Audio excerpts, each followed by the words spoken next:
Welcome, brave souls, to a realm where shadows dance with the unknown and whispers pierce the silence of the night. Prepare to delve into the depths of fear as we journey together through the chilling corridors of the human psyche. In this sinister tale that awaits, be ready to confront the darkness that lurks just beyond the edge of your imagination. So, let's begin today's story. One day, my family received a phone call from the police. They said they were very sorry to inform them, but their son had been shot and killed in a nightclub. My mom hesitated. Our son is 14 years old. Do you have the right number? The policeman paused and said they were looking for the Jackson family. My mom let the man know that they have called Jones and the Jackson family had moved to Florida and gave them the family's new contact information. Anyway, the son, Larry, was in his 20s and had been murdered in Florida, but he spent most of his life in the room that I had taken once my family moved into the home. There was a muddy footprint of his still in the carpet. I don't remember exactly when things started to happen, but one night, I saw a series of flashing lights in the corner of my room and heard a loud whisper sound, almost like Sir rushing through a burst pipe or something. I remember jumping up in bed and just thinking, what the? I was 14 at the time, so I didn't really buy into the whole ghost bit. I stared at the corner of the room, and surely enough, I heard the same sound and saw a flicker of light. I ran to my parents' room and told my mom there was some kind of animal or something in my room.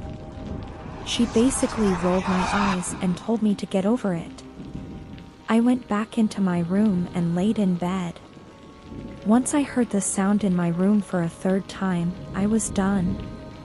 I went downstairs and slept on the couch. This continued for 3 nights. On the third night, the sound was accompanied by the sound of footsteps in the attic. It sounded like a grown man having a temper tantrum and stomping around. I could literally feel them shaking the walls of my room when I jumped up and got my dad. "Did you hear that?" I said, nearly in tears. "Hear what?" "There's someone in the attic. I can hear them walking around." My dad hesitated and listened for a second. He didn't hear anything. But he went up to check, golf club in hand, and came back to tell me there was nothing there. Of course, I didn't believe him. I went back into my room, laid awake in bed staring. And there it was again. The stomping. This time, it was coming from downstairs. I heard the sound of the back door slide open and close, followed by one final whisper. This continued for days. Other weird things started to happen, such as lights flickering, things sliding from shelves, and so on. Just as I was convinced no one would ever believe me, I woke up one morning to find my mom sleeping on the couch. When I questioned her, she told me the story of how she saw a little white dog walking around her room. She sat up in bed, and the dog turned to look at her and had a completely human face and long black hair. She said she then heard whispering in her room. As she was telling me this story, my sister came in from the kitchen laughing. She said, "What are you guys doing to the poor dog?" We said the dog was outside and she turned white as paper. She said she heard a loud growl from a dog come from the room we were in. I'd say it was our dog outside perhaps, but we didn't hear anything. That same night, my parents went out to dinner, leaving us home alone. My sister and I were watching television when we heard a full-on conversation coming from our empty kitchen. Then I decided to pull out my phone and see if I could record it. Of course it stopped exactly then. With my phone still recording, I asked, "What do you want?" Silence. "Who are you?" Silence. I listened back to the recording and it confirmed everything we had been fearing. "What do you want?" At that point, a male voice started talking, but in ways that we couldn't understand. It talked over my second question and continued until the recording ended. My sister and I started crying and freaking out until my parents got home and we showed it to them. My mom freaked out and took my phone from me and deleted the recording. After the series of inexplicable events in their home, the family decided to seek answers about the paranormal occurrences.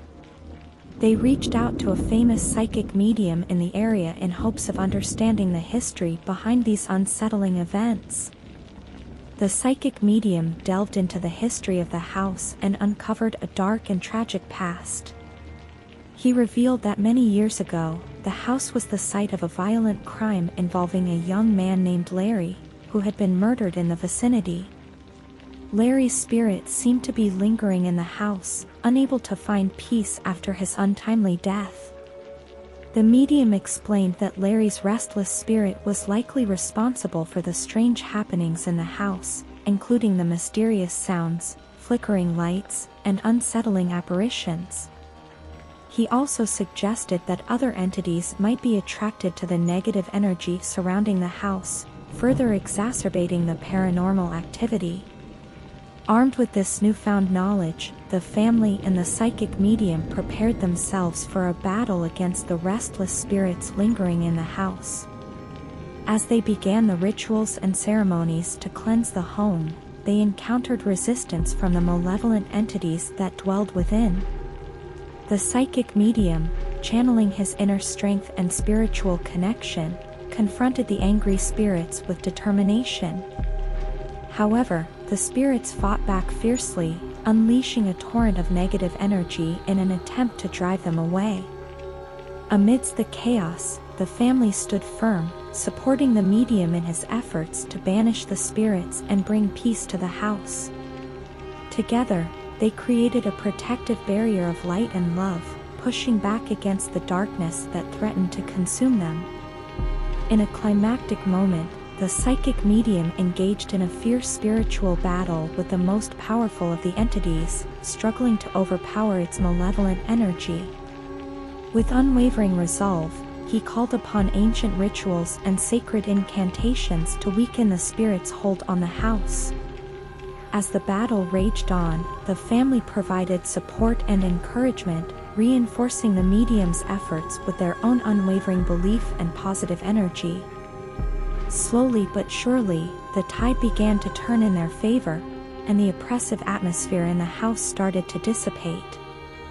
With one final burst of strength, the psychic medium delivered a decisive blow to the malevolent spirit, breaking its hold on the house once and for all. As the darkness retreated, a sense of peace descended upon the home, and the family breathed a collective sigh of relief.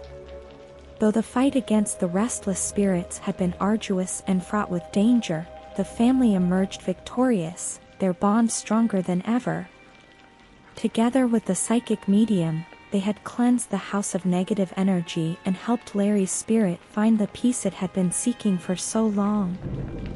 That's it, folks. Remember that the echoes of fear often linger long after the tale has been told. As you retreat back to the safety of your reality, tread cautiously, for you never know what horrors may lie just beneath the surface of the mundane. Until we meet again, don't forget to like, share and subscribe for more stories like this.